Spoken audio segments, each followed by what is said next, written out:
আরে মুখার্জি, টিফিন আনোনি তো? বিকাশের কথায় কেমন যেন চমকালো সৌমেন। এ কী করে জানলো? সত্যি তো, আজ মনি টিফিন দিতে পারছিল না। কিভাবে দিত? আর কী বা দিত? আজ মাসের 29তম দিন। আটা, ময়দা, মশলাপাতির কৌটোগুলো ধুয়ে কাচি নিয়ে নেওয়া হয়েছে। থাকার মধ্যে ডিম আর দুধটুকুই ঘরে চা আছে। তাও ওটা মাসকাবারি বলে ফুরায় না। চালটাও বাড়ন্ত ছিল বাড়িতে। পরশুই বিমলের দোকানে ধার করে 2 কেজি এনেছে, সাথে 2 কেজি মুড়ি। মুড়ি দিয়েই রাতগুলো কাটছে কর্তাগিনীর আজকাল। ছেলেটাকে একটা ডিম সেদ্ধ আর ভাত রোজ পাতে দিতে পারে, এটাই শান্তি। আজ টিফিনে সত্যি আনার মতো কিছু ছিল না, তাই কিছুটা মুড়ি স্টিলের টিফিন বাক্সটাতে ভরে এনেছে সৌমি। লুকিয়ে খাবে, আর কেউ দেখলে বলে দেবে পেট গরম। একটু জল ঢেলে অফিসের ক্যান্টিন থেকে চিনি চেয়ে খেয়ে নিবে আজ। ছোট থেকে এই মুড়ি বরাবর স্বাদ দিয়ে এসেছে সৌমিনকে। তবে আগে 30 দিনের 25 দিনই জল খাবারে মুড়ি থাকতো। এটা ছাড়া আর কি করতো মা? 5 ভাই বোন ছিল সৌমেনেরা। বাবার একার আয়ে চলতো 5, 2, 7, 7, সাথে ঠাকুমা। 8 জনের 3 বেলার খাবার আর সাথে পড়াশোনা। ভাবলেই আতঙ্ক লাগে সৌমেনের। এখন তো সে অনেক ভালো আছে। মাসে প্রথম গোটা 10 দিন দিব্যি চলে। এখন মাছ মাংসে পাত সাজানো থাকে ওই কদিন। ঠিক 11 দিনের মাথা থেকে 18 দিন পর্যন্ত শুধুই মাছ। তাও 16তম দিন থেকে শুরু হয়ে যায় সেই মাছের আকার ছোট হতে। 18তম দিনে কুচো মাছ ভাজা। তারপর 19তম দিন থেকে শুরু হয় ডিমের ভেলকি, ডিমের কষা, ডিমের রসা, ডিমের ডালনা, অমলেটের তরকারি। আর 27 থেকে শেষ অবধি শুধু ডিম জলে সেদ্ধ, কখনো জলপোচ। মশলা তখন চেঁচে পুচে ধুয়ে অপেক্ষা করছে আবার পরের মাসে সাজবে বলে। মনি ছোটবেলায় দারুণ বলতো রনিকে, মাসের প্রথমে এত তেল ঝাল মশলা খাস, তাই মাসের শেষে সেদ্ধ খা, নাহলে পেট গরম করবে। হঠাৎ একটা মাসের শেষের আগের দিনের মঙ্গলবার পড়েছিল। মনি জানালো আজ বাড়িতে পুজো আছে, তাই নিরামিষ। পুজো শুনে রনি কি খুশি, ফল মিষ্টি দই। কিন্তু পুজো শেষে দেখা গেল কয়েক টুকরো শসা, শুকনো কিশমিশ আর নকুলদানা। এই দিয়েই বজরংবলীর পুজো সেরেছিল মনি। আর পাকাপাকিভাবে মঙ্গলবার নিরামিষ শুরু হলো সেদিন থেকে। তারপর ধীরে ধীরে শনিবারও চিহ্নিত হলো নিরামিষের দিন হিসেবে। মনে পড়েছে সৌমিনের ছোটবেলায় ওদেরও 3 দিনে নিরামিষ হতো, মঙ্গল, শনি আর বৃহস্পতি। খুব রাগ হতো মায়ের উপর সৌমেনের, এতদিন নিরামিষ। আজ বোঝে সৌমেন যে নিরামিষ কোনো ভগবানকে কেন্দ্র করে হয় না, সবটাই পকেট ভিত্তিক। বাবার উপরেও রাগ হতো, কিছুতেই বুঝতো না তখন সৌমেন যে সারাদিন বাইরে বাইরে ঘুরে কি করে বাবা, এটাই ভাবতো। ওই সময় মনে হতো ও তো ঘুরলে তো লাখ লাখ টাকা ইনকাম করতো। আজ বোঝে সৌমেন বাবাকে, কিন্তু আর বুঝে কি হবে, শেষের দিন অবধি কষ্টেই কেটেছে ওনার। বমি পায়খানা বন্ধ হয় না আর, না ডাক্তার পেল না ওষুধ। সদ্য কলকাতায় তখন সৌমেন ট্রেনিং চলছে, ওর কথা দিয়েছে চাকরি শেষেই মিলবে চাকরি। পেয়েও ছিল আধা সরকারি। টাকা কড়ি দেবে তখনকার দিনে 250, তাতেই মাটি আঁকড়ে পড়ে শেষমেশ পুরো সরকারের দয়া পেয়েছে সৌমেন। আজ সে সরকারি কর্মচারী, নামেই জগৎ কাঁপে, অথচ ঘটিটাও ডোবে না। কিরে বিকাশ, কি শুনছি আজ নাকি রমেনবাবু খাওয়াবেন? সমরদার কথায় বিকাশ বলল, হ্যাঁ গো, সামনে রিটায়ারমেন্ট, সেই দুঃখে মনে হয়। সবাই হেসে ফেলল। এই ছোট্ট অফিসে মাথা বলতে জোনা 30, কিন্তু হাসি ঠাট্টাই বেশ কাটে অফিসের সময়টা। আজকের আয়োজন শুনেছ? লুচি আর খাসির মাংস, ভাবতে পারো? গলায় উত্তেজনা ঠেলে বেরোচ্ছে যেন সুদেবের। এরা সবাই সৌমেনের সাথে একই পোস্টেই কাজ করে। মাসের শেষে কম বেশি সংসারে টান সবারই চলে। এই সময় দাঁড়িয়ে লুচি আর খাসির মাংস সত্যি স্বপ্ন। ভাবনাটা মনে আসতেই পেটটা যেন ডেকে উঠলো একবার। আসার আগে একটু চিড়ে ধুয়ে দিয়েছিল মনি। গত মাস থেকে ওই চিড়ে কটার গতি করতে পারছিল না বলে বেশ চিন্তায় ছিল ও। আজ নিজে থেকে ওগুলো বের করে সৌমিনের সামনে বলল, অনেকটা চিড়ে আছে ঘরে, এ মাসে আর আনবো না, না খেতে খেতে পোকা ধরে যায়। সৌমেনের পকেট আর তার ভাতটা সৌমেনই পোছে, তাই পোকা ধরার আগে সৌমেনি চিড়ে কটা ধুয়ে খেয়ে নিল।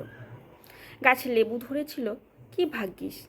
গাছেদের এরকম কোনো ব্যাপার নেই যে মাসের শেষে ফল ফুল দেবে না।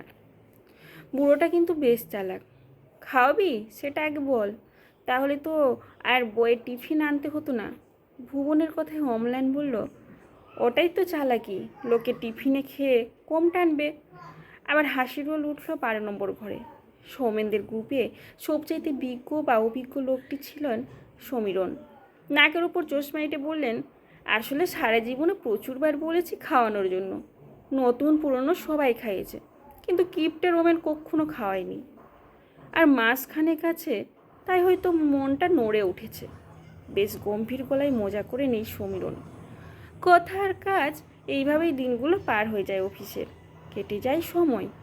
দুটো লোক এসে বড় বড় বাক্স দিয়ে গেছে। পলিথিনে ভরা সেই বাক্সের ভেতর থেকে মাংসের গন্ধ আসছে, আর সেটা সারা ঘর ঘুরঘুর করে বেড়াচ্ছে। আর সাথে পেট জুড়ে চলছে দাপাদাপি। কে বা কারা পেটের ভিতরে এই দাপাদাপি করে জানা নেই সৌমেনের, কিন্তু কোন পছন্দের খাবারের গন্ধে কি ভীষণ দাপাদাপি শুরু করে ওরা। অফিসের গ্রুপ ডি স্টাফ নরেন এসে বাক্সগুলো বের করে সবার টেবিলে টেবিলে দিতে শুরু করেছে। প্রত্যেকে তখন হাত ধুয়ে তৈরি। সৌমেনও উঠে পড়ল চেয়ার ছেড়ে। হাত মুখটা ধুয়ে একটু ধন্যবাদ বলে আসবে রমেনবাবুকে পাশের ঘর থেকে।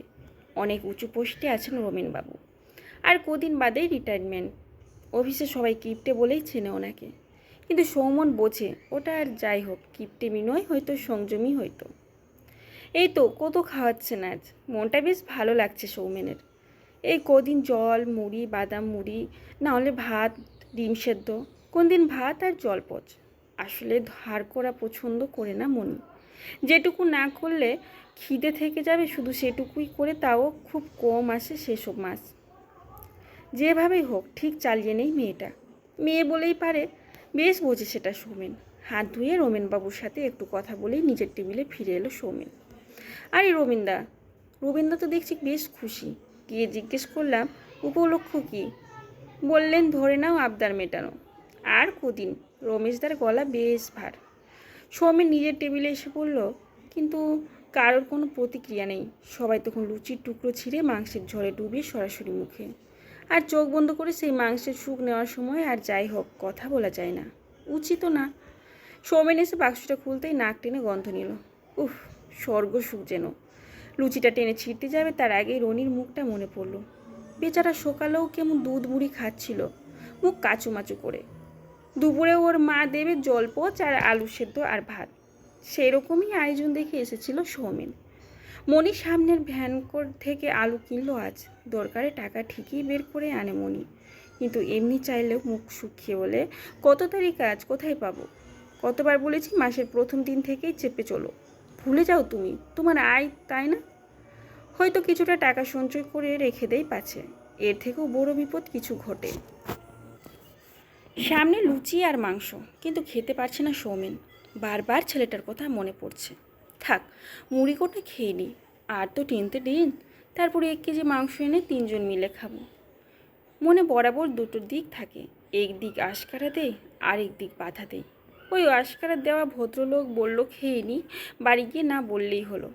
অফিস কাছারিতে এরকম পরিস্থিতি আসলে এটা করতেই হয়, নাহলে 5জন কি বলে। আশকারা পেয়ে লুচির এক টুকরো ছিঁড়ে ঝোলে ডুবালো সৌমেন, কিন্তু মুখে দিতে পারল না। বাধা দেওয়ার ভদ্রলোক এসে হাজির।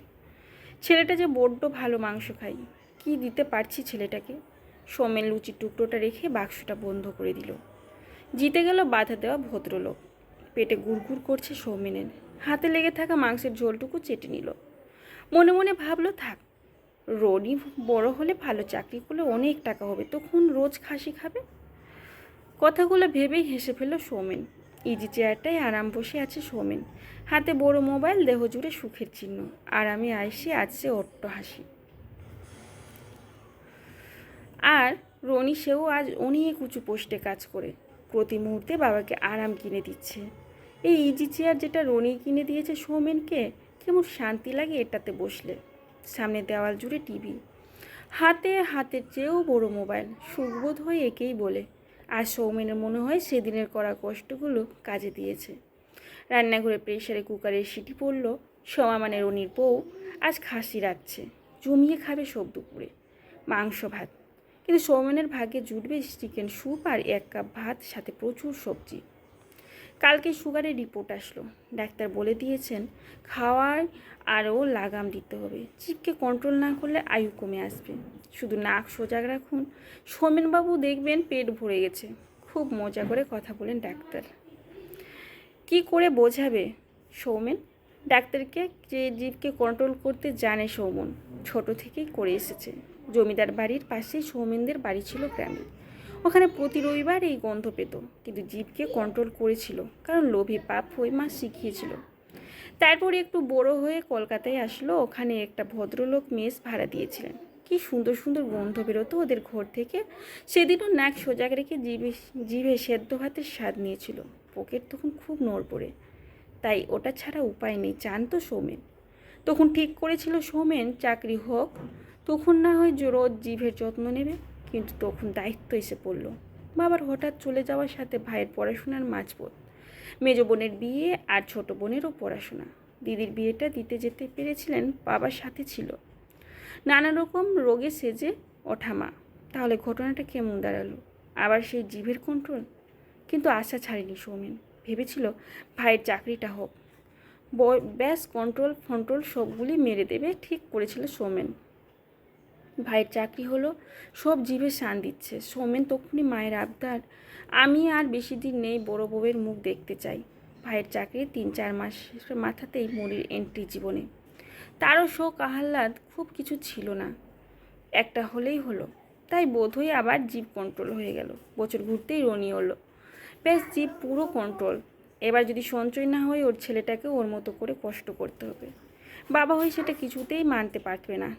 যতটা পারবে ছেলেকে গুছিয়ে দেবে, সেই আশায় আবার লাগাম দিল। শেষ বয়সে নিশ্চয়ই এতটা কষ্ট হবে না। ছেলের টাকায় নিজের পেনশনে রোজ চলবে কোরমা, পোলাও, মাংস, রাবড়ি। কিন্তু সেই সময় যখন উপস্থিত, তখন 450 সুগার আর প্রেশারের তো মা বাপই নেই। টনি কলকাতার বড় ডায়াবেটিসকে দেখিয়েছে, তারপর ডায়েটিশিয়ানের আদেশে তখন শুধু পাতলা ঝোল আর সেদ্ধ। মিষ্টি, খাসি, ইলিশ নাকি বিষ, তাই একবাটি মুরগির পাতলা ঝোলই এখন বোধরাধ্য। পকেট এখন বেশ সতেজ, কিন্তু জিভ বাবাজি এখনও কন্ট্রোল। আবার প্রেশার কুকারের সিটি পড়লো, আরেক প্রস্ত সুন্দর গন্ধ লুকিয়ে ঢুকে পড়লো সৌমেনের ঘরে। নাক ছোট থেকেই সজাগ রেখেছে সৌমেন। তাও যদি মনি না পালাতো বলে কয়েক টুকরো মাংস ঠিক দিয়ে দিত। বাবা, খাবার এনেছি।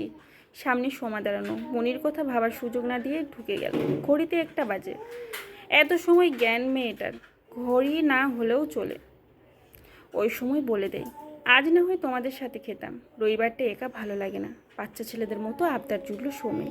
সমাবস্য বেশ কঠিন এ ব্যাপারে। বলল, পাগল নাকি? আমার যখন খেতে বসবো তোমার তখন ফল খাওয়ার সময়, ওই বেলায় খেলে আর দেখতে হবে না।